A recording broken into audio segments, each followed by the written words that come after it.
नमस्कार, अस्सलाम वालेकुम नाज़रीन। पल पल न्यूज से मैं हूं आपके साथ नदीम अकरम। कई बड़े मुद्दे ऐसे सामने आ रहे हैं जिस पर बात करना जरूरी है, क्योंकि देश के 50वें सीजीआई के रूप में डीवाई चंद्रचूड़ साहब जो हैं वो नियुक्त हो चुके हैं, जो कि देश के सबसे बड़े सर्वोच्च न्यायालय के न्यायाधीश चुने गए हैं। और 50वें न्यायाधीश चुने जाने के चलते ही अपने पहले भाषण में डीवाई चंद्रचूड़ केंद्र सरकार को चेताते हुए दिखाई दिए, जहां साफ तौर पर उन्होंने बताया कि जो कानून के ऊपर से विश्वास खो रहा है लोगों का, हम उसे बचाने की कोशिश करेंगे। लोगों में कानून के प्रति उम्मीद जताने की कोशिश करेंगे कि उन्हें इन तमाम मुद्दों पर मायूस होने की जरूरत नहीं है, जिसकी तस्वीर लोगों के सामने आई। और एक बार फिर से डीवाई चंद्रचूड़ साहब ने खास तौर पर यह बात कह दी है कि कानून जो है वो हथियार ना बने। कानून पर लोगों का विश्वास होना चाहिए, ऐसा ना हो कि कानून दमन का कारण बन जाए।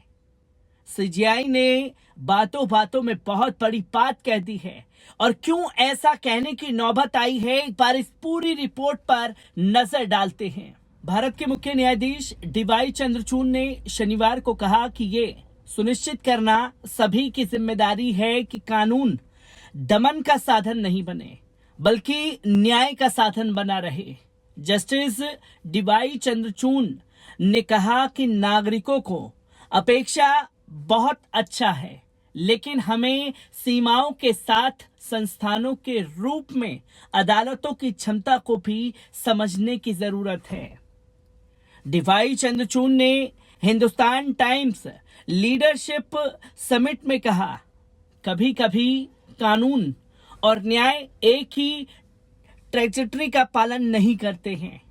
कानून न्याय का एक साधन हो सकता है, लेकिन कानून उत्पीड़न का भी एक साधन हो सकता है।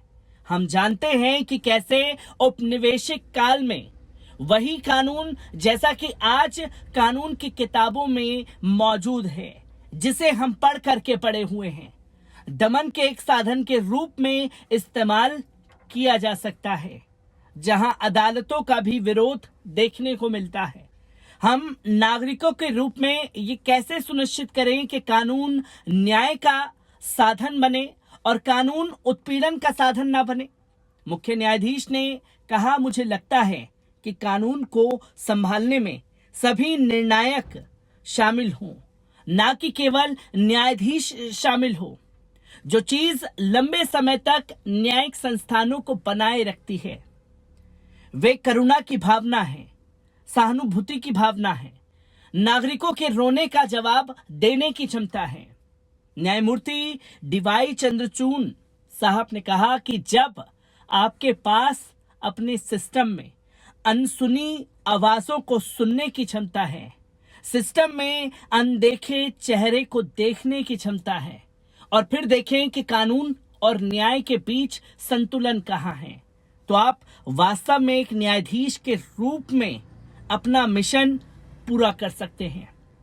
उन्होंने साफ तौर पर कहा कि सोशल मीडिया ने सबसे बड़ी चुनौतियों में से एक को पेश किया है, क्योंकि एक जज द्वारा कोर्टरूम में कहे जाने वाले हर छोटे शब्द की रियल टाइम रिपोर्टिंग होती है, और एक जज के रूप में आपका लगातार मूल्यांकन किया जाता है।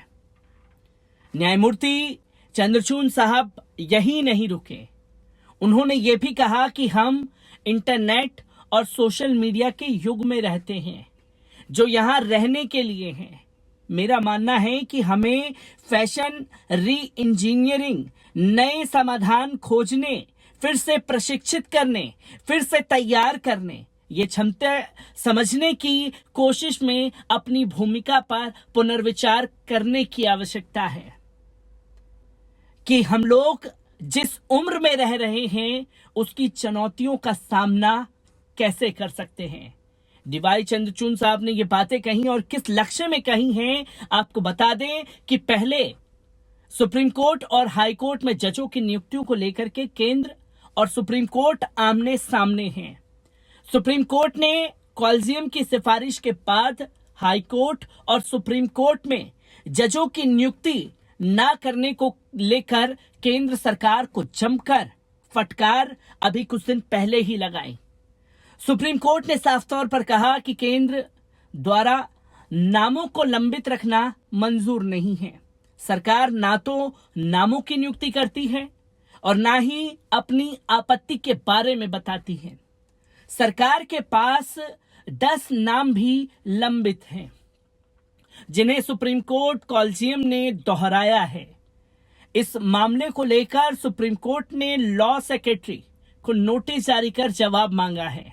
दरअसल सुप्रीम कोर्ट ने कॉलेजियम द्वारा प्रस्तावित जजों के नाम को मंजूरी देने में केंद्र में देरी को चुनौती देने वाली याचिका पर सुनवाई की है।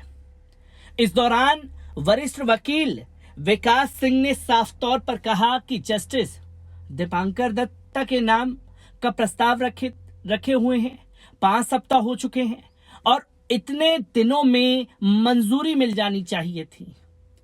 और वहीं जस्टिस संजय कौल ने कहा कि हमारी समझ ये बाहर है कि ये क्यों हो रहा है। सुप्रीम कोर्ट ने कहा कि हाई कोर्ट में नियुक्तियों में महत्वपूर्ण देरी के चलते सुप्रीम कोर्ट को 2021 में आदेश पारित कर समय सीमा दी गई थी, जिसमें प्रक्रिया पूरी की जानी चाहिए थी। यदि इस प्रक्रिया में और देरी होती तो ये एक बार के सदस्यों द्वारा बेंच में पदोन्नति स्वीकार करने की प्रक्रिया में देरी करती है। कोर्ट ने साफ तौर पर कहा था कि ये 6 महीने पहले नाम भेजने की समय अवधि की कल्पना इस सिद्धांत पर की गई थी कि इतनी समय अवधि काफी होगी, लेकिन हमें लगता है कि कई अफसरों पर निर्देशों का उल्लंघन किया जा रहा है, जिस पर सुप्रीम कोर्ट ने केंद्र सरकार के खिलाफ नाराजगी जाहिर करते हुए सुप्रीम कोर्ट ने साफ तौर पर कहा था कि दूसरी बार सिफारिश दोहराने के बाद नियुक्ति जारी की जानी चाहिए। इतना ही नहीं, सुप्रीम कोर्ट ने साफ शब्दों में भी ये भी कहा कि नामों को होल्ड पर रखना स्वीकार्य नहीं है। ये एक तरफा का उपकरण बनता जा रहा है जो इन व्यक्तियों को अपना नाम वापस लेने के लिए मजबूर करता है। जो पहले हुआ है, कॉलेजियम द्वारा प्रस्तावित नामों में शामिल जेतोष नाम के व्यक्ति का हाल ही में निधन हुआ। इसके साथ ही सुप्रीम कोर्ट ने बताया कि यह कहने की आवश्यकता बिल्कुल नहीं है। जब तक सक्षम जजों द्वारा पीठ को सुशोभित नहीं किया जा सकता, जब तक वरिष्ठ जजों को नहीं लाया जा सकता, तब तक कानून और न्याय की प्रक्रिया ऐसे ही प्रभावित होती रहेगी। हम देरी के कारणों को समझने में पूरी तरीके से असमर्थ साबित हो रहे हैं। जहां कॉलेजियम के मामले में केंद्र सरकार वर्सेस सुप्रीम कोर्ट आमने सामने है, तो वहीं सीजीआई डीवाई चंद्रचूड़ केंद्र सरकार से अपनी समय समय पर नाराजगी जाहिर करते हुए भी दिखाई दे रही हैं, जिसकी तस्वीरें लगातार सामने आ रही हैं। और अपने पहले ही भाषण से डीवाई चंद्रचूड़ साहब ने केंद्र सरकार को चेताने का काम किया। मैं ऐसी ही खबरों से आपको रूबरू कराता रहूंगा। दीजिए इजाजत, शुक्रिया।